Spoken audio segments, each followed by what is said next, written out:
The Agarwood Village lived up to its name. Its inhabitants primarily earned their living through agarwood harvesting, a valuable yet perilous natural resource. A typical agarwood expedition for the villagers lasted anywhere from 10 days to a month at most. They ventured deep into the forest, a desolate and dangerous place filled with fierce beasts. It was unsettling that some went and never returned, dying without their bodies ever being found. Yet this inherent danger offered an immense source of income. If fortunate enough to find agarwood, a single trip could bring in tens, hundreds of millions, even billions of Vietnamese dong.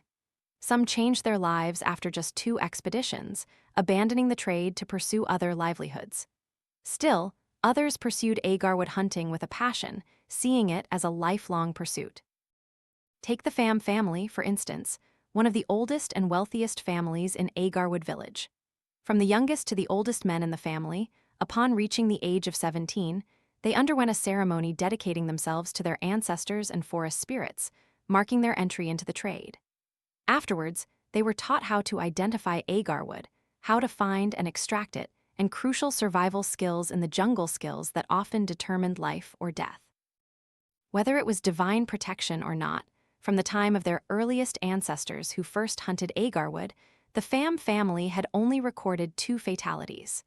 One succumbed to a fever with no available medicine. The second slipped and fell during a rainstorm, bleeding out and dying on the way back to the village for emergency aid. Another reason for the Pham family's safer agarwood expeditions was their meticulous preparation. They always traveled in groups of 5 to 10 people, and their jungle survival skills were unparalleled. Some even had military experience, making survival relatively easy for them. In contrast, other villagers, even when traveling in groups, often prioritized their own safety in dangerous situations, rarely helping each other. Furthermore, the women of the Pham family were equally resourceful. They didn't sell to middlemen, they became the middlemen themselves. They purchased agarwood from other villagers, processed it, and then sold it on the market. Anyone with a passion for agarwood was sure to know the prestigious name of the Pham family. As a result, their wealth continued to grow. Currently, beyond agarwood hunting and trading, their land, real estate, and gold reserves were immeasurable. Back to the present. Early this morning, from the edge of the forest near Elder Than's house, a group of 8 agarwood hunters emerged. Among them were Elder Thanh himself, his 2 younger brothers, 3 or 4 other relatives, and notably Trung, his eldest grandson, who was only 17 this year. This expedition was Trung's first. The trip lasted over 10 days, and it seemed they hadn't had a bountiful harvest this time, finding only a few caddies of agarwood. Divided among them, it would amount to only a few tens of millions per person. But it was better than nothing. Elder Thanh motioned for everyone to stop, pointing to a tree stump about a kilometer away. "Everyone, let's rest a bit," he said, sinking onto a nearby rock and rubbing his knees. At this moment, Phu, his only son and Trung's father, approached him. "Are you tired, father? Why don't we go straight home instead of sitting here?" "I'm too tired, son. I truly am old now. These knees don't seem to listen to me anymore. You've seen how I've been lagging behind on these recent trips. I think I'll retire after this one and stay home." Phu nodded. "It's time, father. I've told you countless times. You're over 65 now. Resting is the sensible thing to do. Yet, you've insisted on going on so many trips." Elder Thanh smiled wryly, shaking his head. "I wanted to indulge my spirit of adventure one last time. You know, I've been hunting agarwood since I was 15 or 16. That's more than half my life. If I felt I could still go, how could I accept retiring? But now, I genuinely feel my health isn't up to it anymore. Only then can I accept resting." "You can say whatever you want, father. As long as you agree to rest now, that's good. I think everyone at home will be happy to hear that. Oh, where's Trung?" From a nearby tree stump, Trung, who had overheard, quickly stood up. "I'm here, grandfather." "Come here, son," Elder Thanh said, his voice a little softer. When Trung was close enough, Elder Thanh pulled his grandson down beside him. "I won't be joining the next expedition, so you must listen to your father, for he will be the team leader now. Also, on this last trip, I observed you many times and noticed you were a bit too impatient. In our trade, impatience only leads to mistakes, and often it can bring danger to yourself and your companions. So you must be very careful, and listen, my boy. Yes, grandfather, I understand, Trung replied obediently. Elder Thanh ruffled his grandson's hair, matted from days without washing. After resting for a while, the elder stood up. All right, let's head home. When you're done bathing, rest up. This evening, gather at my house. I'll have the young ones slaughter a pig and bring out the rice wine to treat everyone to a good feast. Ho ho, Elder Thanh always hosts such lavish parties. It's how we find the strength to go into the forest, isn't it? One of the team members joked, making everyone laugh. Without further delay, the group began their journey back to the village along the winding path. However, as soon as they arrived, Elder Thanh felt a jolt of unease. He heard the distinct sound of drums and gongs, a funeral procession nearby. Is there a funeral? I don't know, father, Fu shook his head. Just then, he heard someone digging in the garden of a nearby house. He raised his hand to wave. Uncle Ba, Uncle Ba. The man stopped digging, recognized the Pham family, smiled, and waved back. Greetings, Elder Thanh, Fu, everyone. Uncle Ba, may I ask whose house in the village is having a funeral? Why such loud gongs and drums? Fu inquired. Oh, it's Man Mrs. Tucson. Man, wasn't he only in his 20s? Why did he die so young? Was it illness or an accident? Uncle Ba shook his head, then leaned closer and whispered, he was possessed by a demon. Possessed by a demon, Fu gasped. Indeed, it's returned to inflict harm, Uncle Ba confirmed. Hearing this, Fu immediately turned to his father, his eyes filled with apprehension. For those in Agarwood Village, that name alone was a terrifying obsession that had haunted them for decades. It was before the year 2000 when material conditions, roads, and information in the village were still underdeveloped. Villagers began to report rumors of ghosts and demons appearing in broad daylight, even possessing people to commit horrific acts. Initially, not many believed these rumors. Even the authorities actively promoted programs to combat superstition, striving to spread information to dispel such beliefs, and anyone caught spreading rumors was summoned to the commune committee to write a letter of self-criticism. But gradually, with the eerie incidents that followed, everyone in the village grew fearful and began to believe in the supernatural stories. Specifically, one of the first victims was a young, pregnant woman. One early morning, as she was washing clothes and bringing them out to dry in the yard, she suddenly froze. Her family rushed to her, fearing she had suffered a stroke, but at that moment she began to crack her bones loudly, followed by a piercing laugh. This village will all die, not a single soul will remain. She then ran into the back kitchen, grabbed a sharp knife, and plunged it straight into her own neck. The knife hit an artery, and blood spurted out profusely. Everyone panicked and rushed her to the emergency clinic, but she had lost too much blood and died on the way to the infirmary. From that day on, all the villagers gathered to mourn with the family. Since the fetus was only 5 weeks old, it couldn't be surgically removed. Amidst their overwhelming grief, they suddenly heard a chilling cackle. The source of the laugh was another man in the village. After that strangely sinister laugh, a horrifying scene unfolded. The man stood up and slammed his head directly into the coffin. The powerful impact caused his skull to crack open. Blood gushed out, soaking his face and part of his shirt. One would think such a severe injury would send him into a panic. But no, he laughed with an air of perverse satisfaction, and before he drew his last breath, all they heard from his lips were curses. You will all die, all of you will die. 2 consecutive deaths, following the exact same horrifying pattern, began to spread panic among the villagers. After the burials, people started hearing strange noises every night, as if some grotesque creature was dwelling in the village. On the 3rd day, the clearest witness was an old woman. That night, she felt a sudden urge to relieve herself. At that time, very few houses in the village had indoor toilets, so people mostly relieved themselves in an open patch of ground near the forest edge, or, if urgent, in their own yards, digging a hole and burying it as fertilizer. As she was relieving herself in a thick bush, she saw a shadowy figure hovering in the distance. Her eyesight wasn't as sharp as it used to be, but because the moon was bright that night, she could vaguely see it. Realizing something was wrong, she immediately stood up and followed the shadow. It circled once and then settled on the roof of a family's house, as if it were invisible. Then, it flew straight down. The old woman didn't know what it did next, but she started hearing faint, desperate cries for help emanating from within the house. Overcome with fear, she screamed for help. When the neighbors woke up and rushed over, a horrifying sight greeted them. Inside the house, 2 or 3 bodies lay sprawled in pools of blood, soaking the floor. The perpetrator of this massacre was Mr. Two, the pillar of the family. He stood there, knife in hand, still dripping with blood, which fell in drops to the ground. "Oh my God, Two, what have you done to?"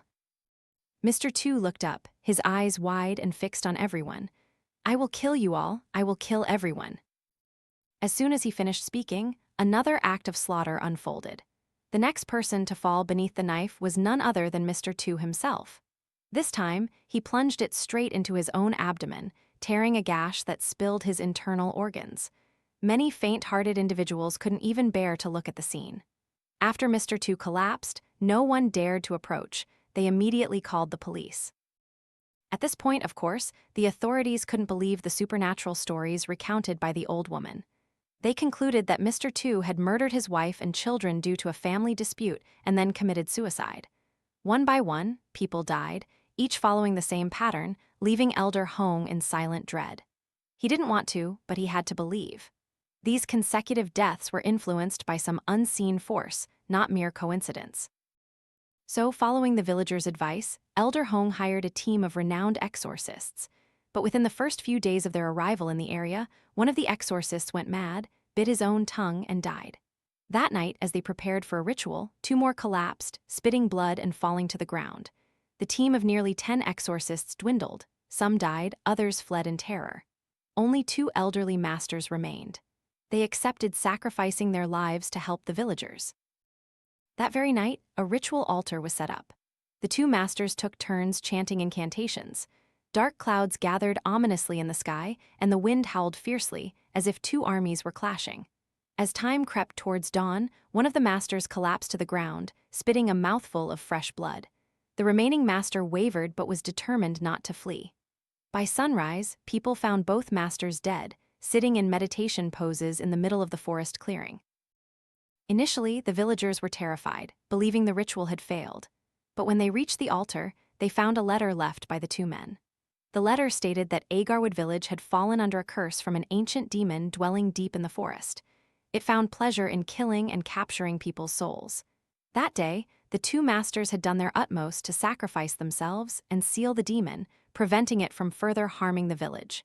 In return, both had to give their lives. After reading the final lines of the letter, the villagers were deeply moved. They collected money to organize a solemn funeral for the 2 masters. Additionally, their families received financial support. For the next few years, Agarwood Village lived in peace, and the villagers continued to venture into the forest to harvest its natural bounty. However, this peace only lasted a few years before the village recorded another series of horrifying deaths. The first victim in this second haunting was an Agarwood hunter. After returning from an expedition, he found a large piece of Agarwood, which he then took to the Pham family's house to exchange for money. The amount was enough to provide him and his family with a prosperous life until the end of their days. Joyfully, he brought the money home, and everyone in his family celebrated with laughter, food, and a banquet. But at midnight, the clock struck 12. The Agarwood hunter seemed to transform into a different person. He stood up, ran to the kitchen, grabbed a knife, and then committed a massacre that very night. Screams echoed through the village, mingled with the cries of children and the frantic barking of dogs. A total of 5 people, including the Agarwood hunter himself, were found dead. Of course, they all died in gruesome, savage ways, stabbed and slashed. Especially the hunter himself. He had a fatal wound on his neck, so deep it severed part of his collarbone. At the time, the police investigated and concluded that the Agarwood hunter had long held grudges against those present. At the drinking party, accumulated resentment, then murdered everyone, and finally committed suicide to evade responsibility. But for the villagers, this conclusion made no sense at all. They knew well that there had been no conflict. Moreover, why would someone who had just acquired a large sum of money that could change his family's life be so foolish as to commit murder and get involved in legal trouble? 3 days later, as the funerals of the unfortunate victims were held, another victim emerged. This time, it was Hoa, Elder Than's youngest daughter. That night, Elder Than heard a door opening downstairs and, curious, went down to check. But before he could recognize and call his daughter's name, he suddenly saw a large, limbless shadow floating above the ground, which then possessed his daughter. By the time Elder Than understood what that thing was, he was terrified. Hoa's eyes were wide, looking as if she would attack at any moment. Remembering previous cases of demonic possession, Elder Than could only turn and flee. A short while later, when the neighbors rushed over, they no longer saw Elder Than's daughter. "Please find my daughter," he cried. Although frightened, the villagers respected Elder Than, who often used his wealth to help them and bought Agarwood at high prices. Seeing him in distress, they immediately suppressed their fear and lit torches to search for Hoa. By dawn, they finally found Hoa lying sprawled near the guardian shrine at the end of the village. There was a deep gash on Hoa's neck, and her hand tightly clutched a knife. Witnessing his daughter's body, Elder Than collapsed. He cried uncontrollably like a child. After holding his daughter's funeral, he continued to use his money to hire renowned exorcists to suppress the demon again.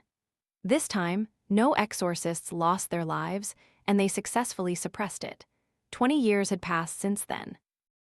Back to the present, hearing Uncle Ba's words, Fu was shocked. He rushed to his father. "Father, what did Uncle Ba say? He said someone in the village was possessed by a demon. It's back." "What? Are you serious, son?" "Let me tell him again, father," Fu said, pulling his father aside. He then ran to Uncle Ba's yard. "Uncle Ba, tell me what happened in the past few days." Uncle Ba sighed heavily. It was the day everyone went into the forest to hunt Agarwood. Some journalism students came to intern in the village. They interviewed villagers about their Agarwood hunting stories. At first, everyone was open and friendly, sharing their experiences. In the evening, they even invited the students to stay for dinner and chatted happily with the villagers. Later that night, the students said they couldn't get a ride back in time, so they asked to stay overnight. Everyone agreed. The next morning, 2 of the students from the group suddenly went missing. When everyone rushed to find them, they were eventually discovered at the guardian shrine behind the village. But shockingly, both showed no signs of life. Their bodies were covered in blood. The police were immediately called. Initially, they found that these 2 students were romantically involved. During an argument, the male student saw his girlfriend messaging another man. They then went out to talk. It seemed the conversation didn't end well, resulting in one being killed and the other committing suicide. This incident, while a bit chilling, didn't feel good. But deep down, everyone didn't dare to think about the demon's return. However, yesterday, another death occurred in the village with a similar scenario. It was Man, a young man in the village. He didn't follow the Agarwood hunting trade but worked as a factory worker in town. That night, he came home reeking of alcohol. His family members just thought he had been drinking with friends and colleagues and got drunk. But in the middle of the night, everyone heard his wife's screams. When they rushed over, they saw his wife trying desperately to close the room door. "Something's wrong, please help my husband," she cried. He was sleeping, then he suddenly woke up and started yelling at me and our child, even slapping me, then ran to the kitchen to grab a knife. I quickly pushed him away, ran into the room, locked the door, and called for help. The villagers outside tried to reason with him. "Man, what's wrong? Talk to us. Why are you holding a knife? It's dangerous." But from inside came maniacal laughter accompanied by a deep, hoarse voice. "I must kill everyone. I must kill everyone. No one is allowed to live." At this point, strange noises began to erupt from within. Even the most curious dared not open the door. When everything inside finally fell silent, someone cautiously opened the door. The sight that greeted them was utterly horrifying. Man had committed suicide with the very knife he held. Uncle Ba finished his story, letting out a deep, exasperated sigh. "It's returned, Elder Than. Now we're about to face that terrifying scourge again. I told my children, and they've all moved out to live elsewhere. Only I remain in the house. If that demon comes, I won't have anyone else to ask for help." "Heavens, Uncle Ba, don't say such things. There's still us. Now, I think we can only rely on you, Elder Than.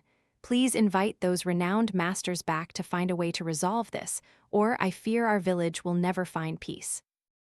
"Don't worry about that, Uncle Ba. I'll find a way." With that, Elder Than turned and signaled for his group to immediately return home. As they went deeper into the village, the gloomy atmosphere intensified. Looking around, only a few houses dared to open their doors, the rest were locked and bolted, their inhabitants having fled elsewhere. Furthermore, when the group reached Man's house, they realized that what was called a funeral was desolate. Around the coffin, there were only about 4 or 5 people, including his immediate family. Since he didn't have many connections with the family, Elder Thanh continued on. After reaching home, they spent a little time settling in, then Elder Thanh stopped at the 3-story house built of wood and marble. Fu quickly went ahead and called out, "Van, Van." Van was his wife and also the business representative for their Agarwood trading enterprise and other precious forest products. It took 2 or 3 more calls before Mrs. Van emerged from the house. "Oh, Father, everyone, you're back. Hurry inside. Where are the children? Why didn't you ask them to open the door?" "Bae is cooking in the kitchen, and your mother said she had a headache this morning and wanted to rest." "Oh, a headache now with so much work to do? Well, if she wants to rest, she should rest for good next time," Mrs. Van muttered, though with a resigned tone. "After all, she's been working for us for 15, 20 years now. Anyway, everyone, come in, bathe, and rest. Oh, Father, did you harvest much this trip? Our customers are placing several large orders, but I haven't dared to accept them because I don't have enough raw materials on hand."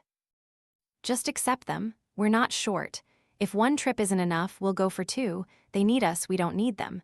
Things will work out." "Yes, Father, I understand." The other relatives quickly returned to their own homes. Elder Thanh, his son, and grandson entered their spacious, cool house, which was meticulously decorated. Although it was just a house in a small village on the edge of the forest, it lacked virtually no modern conveniences.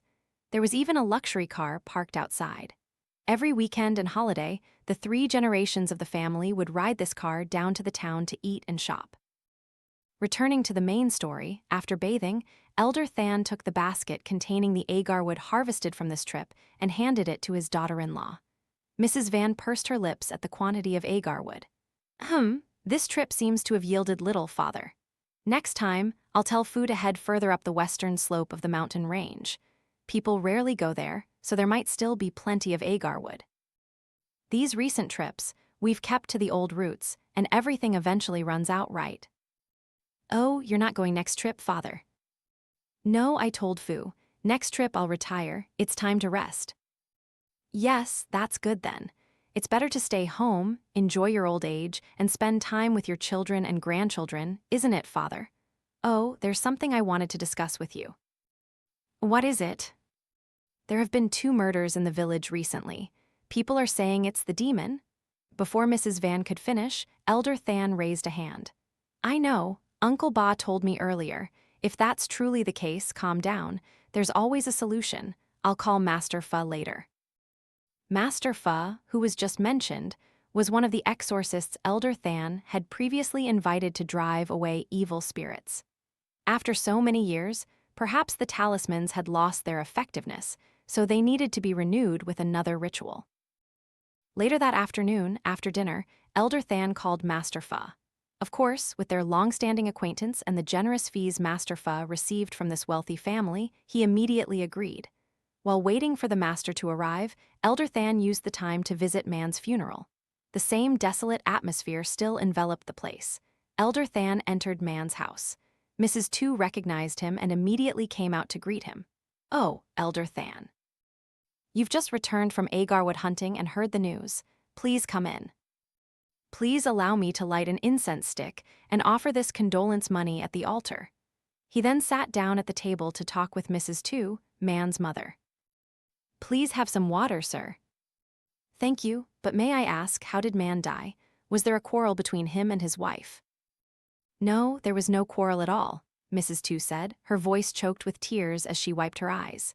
"He was always a gentle boy, never once yelled at or hit his wife or child. Last night, when I heard the news and rushed over, I even thought someone was playing a cruel trick. But who knew? It was him, Elder Thanh. It's returned. It's returned to our village, Elder Thanh." Elder Thanh understood whom "it" referred to, but he sighed and raised a hand, signaling her to stop. "Calm down, Mrs. Tu. I've already asked Master Pha to come and examine things. He should arrive by late afternoon or evening. He will perform rituals for Man's funeral and at the guardian shrine." "Yes, that's wonderful, But if only you had been here sooner, Elder Thanh. Now you're calling the master to perform rituals. What good will it do? What's done is done. Let's consider him a victim of fate. I think that's easier for us to accept. Only with peace of mind can the deceased rest in peace. Yes, I understand. Thank you, Elder Thanh. It seems you're the only one who's come to visit since this morning. Why is that?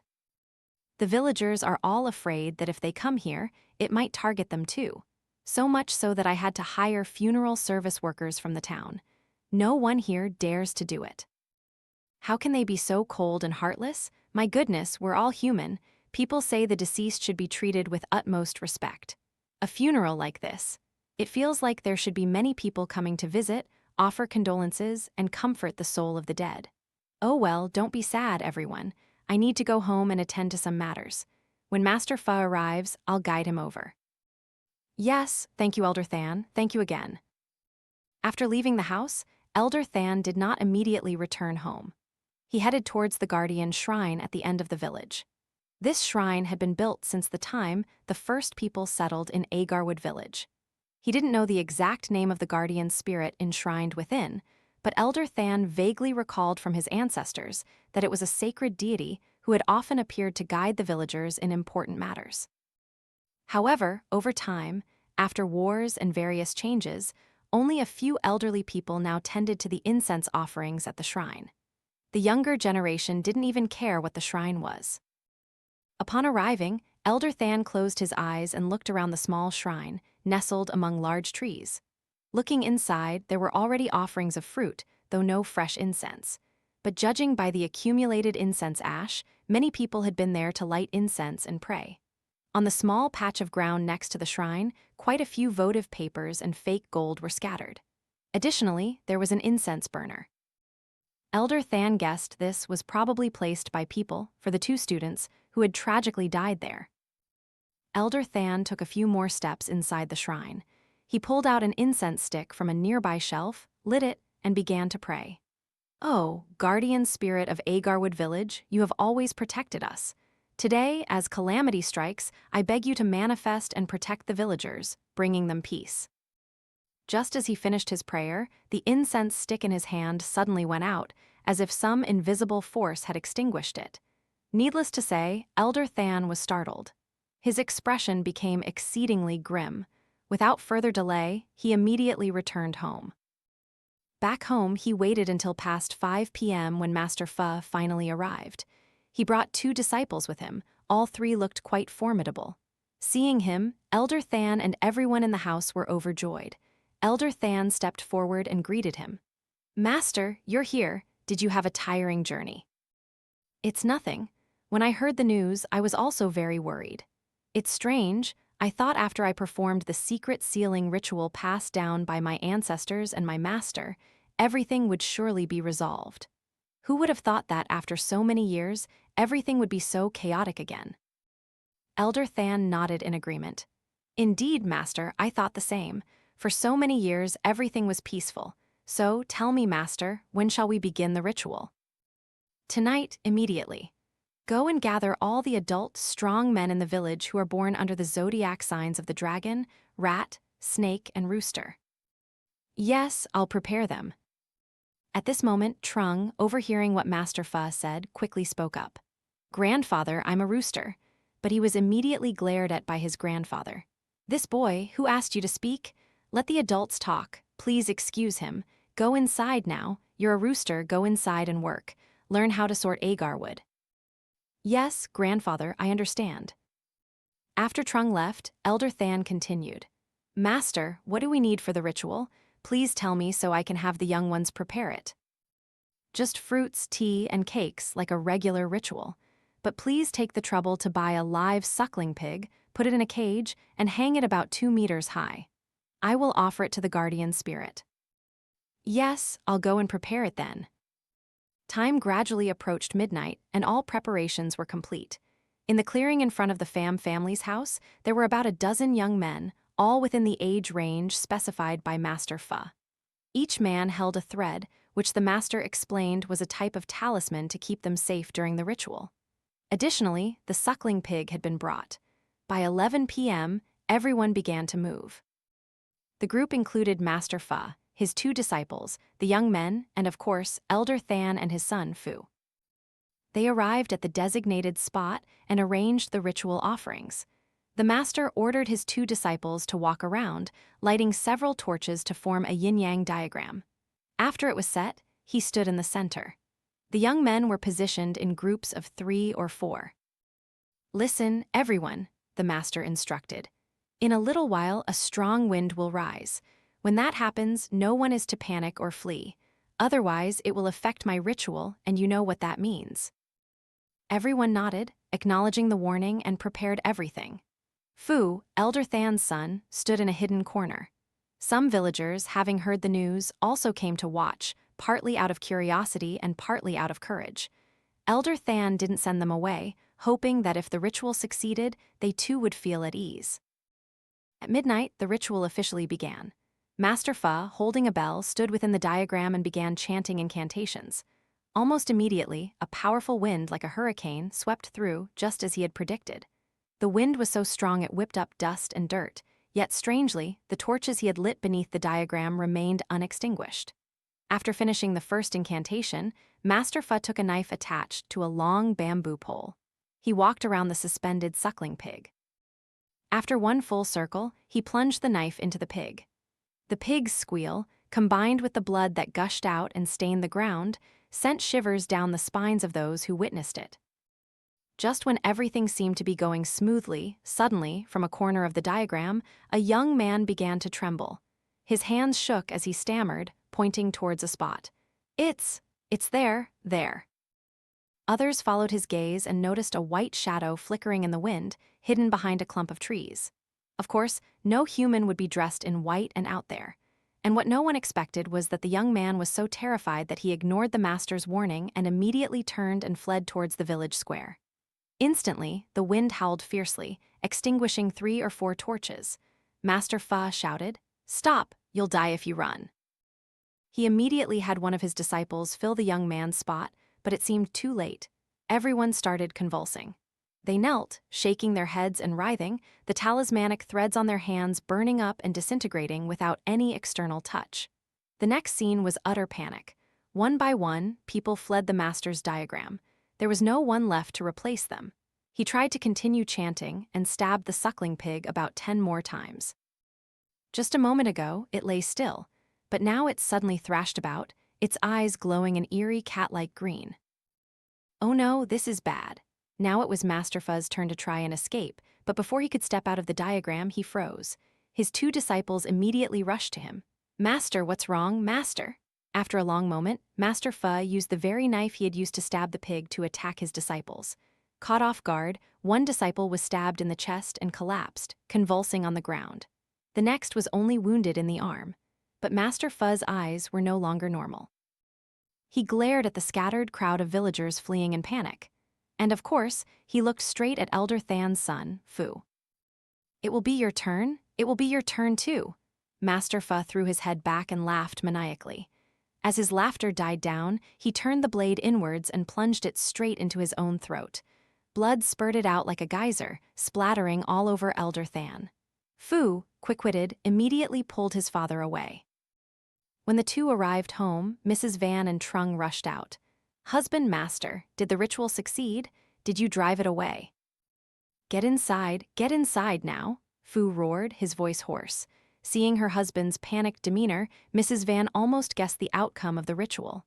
After all the doors in the house were securely locked, Phu recounted everything to his wife and son. Needless to say, Mrs. Van was terrified. Oh my God, how could such a thing happen? Phu rushed to the ancestral altar and lit incense. "Namo Amitabha Buddha, may the gods, Buddhas, ancestors, and spirits protect our family. Our family will be infertile." Elder Thanh sat motionless, staring into space, as if the recent events were too horrifying for him to process. A moment later, after regaining his composure, Phu called the police. When the commune police arrived, of course, they first questioned Elder Thanh and Phu. Although not directly involved in the murders at the Guardian Shrine, Elder Thanh was the one who invited Master Pha to perform the ritual, so he couldn't avoid implication. After taking their statements and cleaning up the scene, the police didn't forget to instruct Fu to report to the commune committee the next day to write a statement and receive an administrative penalty. That entire night, everyone in the house gathered in the living room. Even Bei, the maid, huddled fearfully in a corner. Whenever they heard any noise or a strong gust of wind outside, everyone got goosebumps. Just as dawn broke, Fu looked exhausted. Remembering he had to go to the committee, he quickly went to rest and catch some sleep. Mrs. Van instructed the maid again to go to the market and buy more flowers. She also called her relatives in nearby villages, asking them to come and stay, especially if there were men in their households. Elder Thanh still sat in the same chair he had been in since yesterday. After a night, he looked as if he had aged 10 years. After a while, he finally called out, "Van, come here, my girl." "Yes, father, what is it?" "I've messaged your side of the family. If possible, a few days from now, our whole family should go there to seek refuge." "Heavens, so you've made up your mind, father." "We must go. We don't know when it will come for our house. I'm old and I've lived long enough. Dying is not a problem. I only fear for you and Fu, and especially Trung." Hearing these words, Mrs. Van hesitated, then nodded. "Yes, father, I'll pack and make arrangements." 2 more days passed. Although no new cases of demonic possession were recorded in the village, everyone was extremely vigilant. As soon as dusk approached, they immediately locked their doors and fortified their homes. The Pham family was no different. Now, with the addition of his nephew, there were nearly 10 people, but no one was brave enough to say they weren't afraid of that cruel demon. After dinner, past 8 p.m., everyone gathered in the living room again. Mrs. Van even carefully locked up all the knives and sharp objects in a cupboard with a padlock. Only when it was time to cook would she take them out for Bei to use. As she was making a pot of tea for her father-in-law and husband, she heard the ringing of Trung's phone. "Trung, your grandmother is calling." Trung looked at the screen and said, "It's Grandma, Mom." Since Elder Thanh had decided to arrange for everyone to seek refuge, Mrs. Van quickly had her son hand her the phone. "Hello, Mom, I'm listening. Yes, I understand. Oh, really, Mom? Yes, I'll tell Father." After the call, Mrs. Van's face brightened a little, and she immediately turned to Elder Thanh. Father, what is it?" "Mother says to prepare for our whole family to stay at her place for the foreseeable future. She also says that she has found a famous master to help our village." Again, Elder Thanh still seemed shaken by Master Fu's death, but Mrs. Van quickly added, "This master is very famous, Father. He makes talismans for many people, from actors and singers to government officials. But you can't just meet him whenever you want. He lives a reclusive life. Only those with great destiny can contact him. My mother happened to meet him while shopping. He overheard her telling a stall owner about our village's situation. So, he offered to help us." "He's not afraid." "No, Father, don't worry. The master also said he wouldn't take any money. He's just here to help our village. And since our family didn't invite him, if anything happens, it won't involve the police." "This situation, Father. We were already thinking of leaving, but now that someone is helping, who knows? We don't want to leave either." Elder Thanh sighed and nodded at his daughter-in-law's words. "All right then.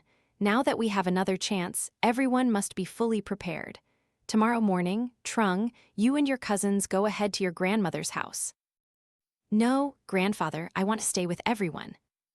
"Stay for what? Do you want to be an extra burden on everyone? Go," Fu added. "Listen to your grandfather. You're the only one left in this house." Trung looked disappointed, but he couldn't argue with his mother. As it grew later and the wind howled outside, Mrs. Van became very worried. "Master, please don't worry. All the doors in this house have been secured with talismans. That demon surely wants to test my limits again. Everyone, just stay here and wait for dawn. Nothing will happen." "Yes, Master, we understand." Indeed, they were safe, but no one could sleep. Mingled with the sound of the wind were faint howls and mournful cries. They tossed and turned until past 7 a.m. The sun was high, somewhat dispelling their anxiety. Mrs. Van woke up and prepared things for her son to go with Hai, his cousin. The cousins traveled on a large motorcycle, which was Trung's birthday gift last year. Although he wasn't old enough to drive, his parents bought it for him as a reward for reaching adulthood. Normally, Trung only used the motorcycle to ride around the village, but now that Hai had a license, he would drive Trung to his grandmother's house. The rest of the family was equally busy. Fu, Master Min, and Bei went to the market to buy essential items for the ritual. Time passed quickly, and by 3 p.m., all preparations were complete. The villagers, having heard about Master Min's appearance and the truth behind man's death, were no longer so afraid. Some came out of curiosity, others wanted to see if the master needed any help. But Master Min quickly stepped forward. "Dear villagers, I already have a way to resolve this, but to prevent any unforeseen circumstances, it's best that no one goes out at this hour. So that I can fully concentrate on performing the ritual, I don't need strong young men to assist me like Master Fu did before." Hearing this, everyone dispersed and went home. Fu then tentatively approached. "Master, tonight, will you perform the ritual alone?" "That's right, just me. You and everyone else should stay home and keep the doors locked." "Yes, if you insist, Master, I will comply." The sky grew darker and darker. Perhaps it was due to the demon's influence, but the sky was gloomy, and a light drizzle began to fall. Master Min put on his ritual robe and hat. He then asked everyone to bring the altar outside, after which he told them to leave, leaving him alone to face the guardian shrine. The master began pouring ritual wine on the ground, muttering something like an incantation, seemingly inviting the local deities to join him in battle against evil spirits. But just as the ritual was mere minutes from beginning, the master suddenly heard a voice calling, "Master, Master, something's happened, Master." He turned and recognized Bei, the maid from the Pham family. "What is it, Bei?" "Master, Master, something's happened. The young master, Trung, he's been in an accident. They're bringing him back to his grandmother's house." "An accident? Why?" "The family said that the young master was halfway there when he asked to drive. Now, for some reason, he couldn't control the speed, and both he and the motorcycle went into a ditch. The young master died on the spot, and Hai is being taken to the hospital. Oh my God." The master frowned, turning to look at his ritual altar. Then he stopped. "No, something's not right. Bei, just wait here for me for a moment." Master Min walked to the shrine, using his hand to strike the incense burner. "It's not here." He then turned and headed back towards the house. When the two arrived, they heard Mrs. Van's mournful cries echoing. Not just her, but Fu and Elder Thanh were also in shock. People were scattered like statues. Master Min stepped forward. "Where is it? Master, why are you here? Have you finished the ritual?" "The demon is not at the shrine. Trung's body is on its way back to the village. Everyone, calm down. Let his body return first, then we'll decide what to do." "Decide what? Master, I thought he would be safe at his grandmother's house. We need to think. What kind of accident is this? This accident. It was caused by that demon." "What? Heavens, that demon is targeting Trung now with so many people in the house." Fu's eyes widened in disbelief. He then called over some people sitting outside and asked, "Master, didn't you say yesterday that this demon exists in the village, but only within the village's boundaries? My son went dozens of kilometers away. How could it possibly do this?" "That's why I said there's something amiss here. I wonder if your son did anything to provoke this female demon." "What did you say? Female demon? It's a woman?" "No, that's wrong. The demon in our village's legend is tall and is the embodiment of a man. I thought you had already seen its form, Master." The more Master Min listened, the more confused he became. "All right, calm down. Now let's wait for Trung's body to arrive, and everything will become clear." At 9 p.m., an ambulance brought Trung's body back to the gate of the Pham family's mansion. Fu anxiously rushed out. Accompanying the ambulance were some of Mrs. Van's relatives, their faces all grim. Fu didn't wait for his son's body to be taken down. He immediately jumped into the back of the ambulance. Seeing the stiff body covered with a white sheet, he almost collapsed. "My son?" It was only natural for him to feel this way. He had only one son, and both he and his wife were over 40. Having another child would be very difficult. So, in essence, their family line was now officially broken. Carefully, he suppressed his emotions and pulled back the sheet to see his son's face one last time. But oh, how horrifying it was when the sheet was pulled back. What greeted his eyes was a brutally disfigured face, covered in wounds. But what was even more unsettling was Trung's expression. A bright, wide smile, his eyes open as if he was incredibly happy. "Oh my God," Fu stumbled backward. Master Min, who had also arrived, held several incense sticks and a talisman in his hand. Seeing Trung's body, he pursed his lips. Indeed, it's him and no one else. He immediately placed the talisman on Trung's forehead, then lit the incense sticks, moving them from head to toe of the young man's body. Trung's body was then carried inside. Mrs. Van, hearing that her son had returned, immediately rushed out. But like her husband, seeing her son's disfigured face and eerie smile, she fainted from fright. The situation in the house was chaotic. Everyone was shocked and terrified by the demon in the village killing Trung. Fu knelt beside his son's body and wailed, "It's because of this house. 2 or 3 times, we've invited masters to exorcise demons, so that demon has developed a deep hatred. Now it's unleashed all its fury on my son. Oh heavens, are you blind? Why allow such a tragedy to happen?" Master Min then stepped closer. He made a hand gesture and chanted incantations. Trung's facial muscles relaxed, his eyes could be closed, and his mouth was no longer locked in that terrifying grin. "Now, Mr. Fu, calm down." "How can I be calm in a situation like this, Master? I want you to help me get revenge. Help my son. We must eradicate that demon." "Whether it can be eradicated depends on your family members," the Master replied. "What do you mean by that?" "Indeed, I have some questions in my mind. Because, according to what I have witnessed and experienced throughout my practice, these kinds of evil spirits usually cannot harm people who are too far from where they dwell. There is only one exception." "What exception, Master?" "If there is a blood relation between the demon and Trung." "That's impossible, Master. My husband only has Trung as his son. How could there be a blood relation?" "Blood relation doesn't necessarily mean parents or siblings. It can be anyone in the family, like an aunt, uncle, or cousin. Tell me, has anyone in this house lost their life near the guardian shrine?" Hearing this question, Fu immediately paused. "You mean, could it be Hoa? No, it can't be her." "What happened? Who is this Hoa you're talking about?" Fu remained silent for a while, then began to recount. "Hoa is my sister. About a decade ago, when the demon returned for the second time, she was one of the first victims. She was found to have committed suicide right next to the guardian shrine." "At that time, were there any deep family conflicts in your house?"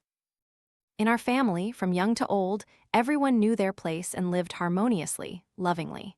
My father taught us this since we were children.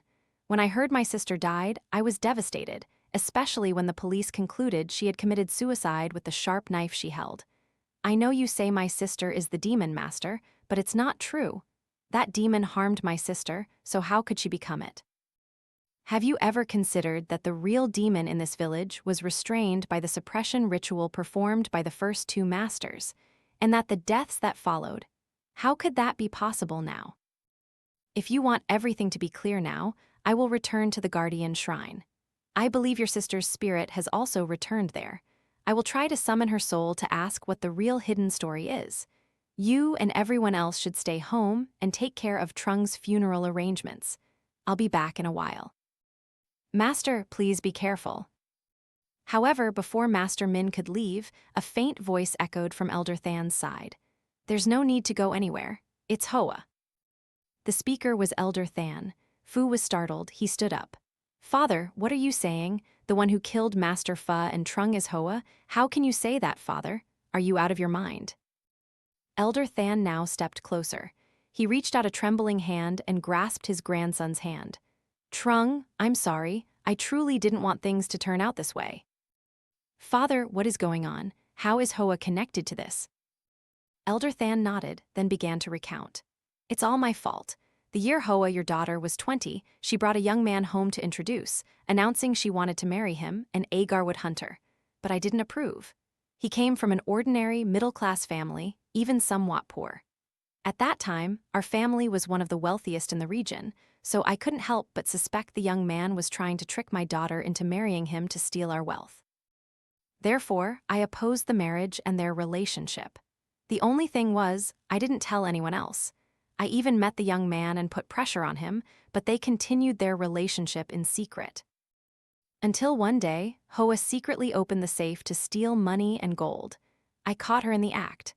I chased my daughter to the guardian shrine, stopped her, and asked, What are you doing with the money from the house?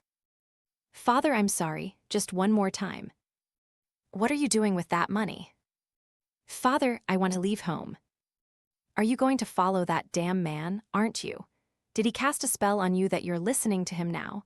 Do you want to ruin our family's reputation? Father, I don't want my child to not see his father's face. What did you say? Hoa said, looking down at her belly. Understanding her meaning, Elder Than's eyes widened. Heavens, how did I raise you to be such a wayward child? Do you know that in this village, I have always maintained an honorable reputation, and people respect me not just for my wealth? Now it's all ruined. You've brought shame upon my face and this noble Pham family. Father, I'm sorry, Father. I'm afraid it will affect our family. I just want to leave. Shut up. Don't use that tone about thinking of the family. If you truly thought of me, you wouldn't be so promiscuous and ill-behaved. Father, I'm sorry, Father. Please let me go with him. I promise I won't show my face here again. Elder Than then sneered. Do you think that man will let you leave so easily? Let me tell you later, he will surely find a way to return and use the child in your belly to extort money. I know they're kind of poor people too well. Now, if you terminate the pregnancy and break off with that damn man, I will let you go as if nothing happened. Father, don't tell me to abort the child. Let me die instead. Elder Than's eyes widened, but then he silently pondered something. After a long while he said, You truly are unfilial. From now on, consider me as not having a daughter like you. How much money did you just take? Father, I only took a small stack of money to buy a gold necklace for my return. How is that enough? Follow me home, I'll give you more. Or do you want my grandchild to starve? Hearing this, Hoa was overjoyed. She immediately stood up and quickly wiped away her tears. Thank you, Father. It's nothing. I just hope that in the future you never appear before my eyes again. Do you understand? I understand, Father. Don't worry. After returning home with his daughter, Elder Than told her to wait outside. A moment later, he emerged with a bag containing several stacks of money, as well as gold and dollars. Heavens! Father, why is there so much? What's a lot? Consider it as if I only have one son, Fu. Father, I'm sorry. I'll accompany you for a while. After this, we won't see each other again. The father and daughter continued on until they reached the guardian shrine. Hoa never imagined in her wildest dreams that what Elder Than would do next was utterly terrifying. From behind, he took out a sharp knife and rushed forward. With one hand, he tightly squeezed his daughter's throat, covering her mouth to prevent her from screaming. With the other, he stabbed her once more in the abdomen. All of this he had prepared, even wearing gloves. When he checked and found his daughter no longer breathing, he cleaned up the scene, placing the knife in Hoa's hand. He deliberately ran back and cried hysterically for everyone to discover the body, mainly using his own fingerprints and footprints, and those of others to confuse the crime scene, so that when the police arrived, they couldn't distinguish whose fingerprints or footprints belonged to whom. After committing this utterly depraved act, Elder Than was constantly plagued by nightmares, seeing Hoa demanding her life back. Even the baby in her womb crawled out from the stab wound, wailing. Haunted by this, he invited Master Pha to suppress her, and this suppression was for his daughter, not a demon. Even recently, he asked Master Pha to suppress his daughter again because he kept having nightmares since the Agarwood expedition. But he never expected that after all those years, she had accumulated so much vengeful energy that she became very powerful. Master Pha was no match for her. Now, after recounting the entire truth, Elder Than slumped to the ground, silent as a statue. Fu, needless to say, was both shocked and terrified by what his father had done. Father, I thought Hoa died in that accident all these years. Master Min then interjected, Now everything is clear. I think this karmic retribution should best be resolved by your family members. I will not interfere further. Now, I will perform the ritual for Trung's funeral, and then I will take my leave. 3 days later, after Trung's funeral ended, people witnessed Elder Than committing suicide in his own bedroom. Before he died, he left a letter recounting everything he had done. But with both dead, who was left to mourn? During Elder Than's funeral, strange things continued to happen, like noises from the coffin and flickering lights that accidentally went out. Only after his burial did everything finally cease. At the guardian shrine, another small shrine was built. Inside was a memorial tablet for Hoa and her child, built by Fu. Every day, he would come to light incense and pray for his sister to let go of her resentment and attain salvation. Whether Fu's plea was accepted or not, Agarwood Village experienced no more supernatural occurrences from that day forward. A year later, for the first time after a tumultuous period, laughter once again echoed in the Pham family's house. It was because Mrs. Van announced to her husband that she was pregnant again in her middle age. It could be said that this was joyful news not only for the family, but for the entire clan. Even though the child was not yet born, Fu had already decided to name it Bin in peace,